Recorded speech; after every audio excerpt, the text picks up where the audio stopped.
కోనసీమ జిల్లా అమలాపురంలో deputy CM Pawan Kalyan birthday నిర్వహించారు. ఈ కార్యక్రమానికి ముఖ్య అతిథిగా ఎమ్మెల్యే ఐతాబత్తుల ఆనందరావు హాజరయ్యారు. తర్వాత కేక్ కట్ చేసి సంబరాలు చేసుకున్నారు. అనంతరం రైతులు కొబ్బరి మొక్కలు పంపిణీ చేశారు.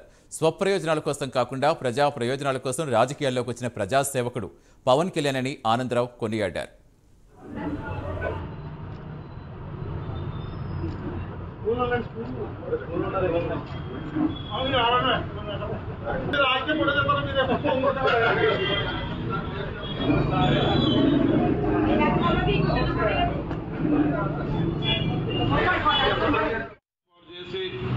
ప్రభుత్వాన్ని ఏర్పాటు చేసే వరకు పోరాటమే కాకుండా మరి ఈ రోజు ప్రభుత్వంలో ఎంతో కీలకమైనటువంటి పంచాయతీరాజ్ మరియు ఇతర శాఖలను తీసుకొని గ్రామీణ ప్రాంతాల అభివృద్ధికి, ఆంధ్రప్రదేశ్ అభివృద్ధికి రేయంబవల్లో డిప్యూటీ సీఎంగా మంత్రిగా కష్టపడుతూ అదే సమయంలో కేంద్రం నుంచి రావాల్సినటువంటి అనేక రకాలైనటువంటి నిధుల కోసం కష్టపడుతూ తెలుగు రాష్ట్ర అభివృద్ధికి కీలక భూమిక పోషిస్తున్నటువంటి పవన్ కళ్యాణ్ గారికి ఈరోజు మనం ఈ విధంగా పుట్టినరోజు వేడుకలు జరుపుకోవటం మనం చాలా ఈవేళ ఆదర్శవంతంగా అమలాపురాన్ని మీరు చేశారు. ఈవేళ అందుకే చెప్తున్నాను, ఎప్పుడు చెప్తాను, మెగా కుటుంబం నుంచి మెగా స్టార్గా ఉన్నటువంటి పవన్ కళ్యాణ్ గారు కానీ చిరంజీవి గారు కానీ అక్కడ ఉంటే అమలాపురం మాత్రమే మెగా ఫ్యాన్స్గా ఉంటారు ఎప్పటికైనా కూడా తెలియజేసుకుంటూ,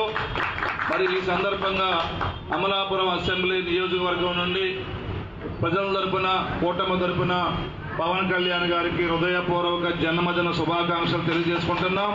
పవన్ కళ్యాణ్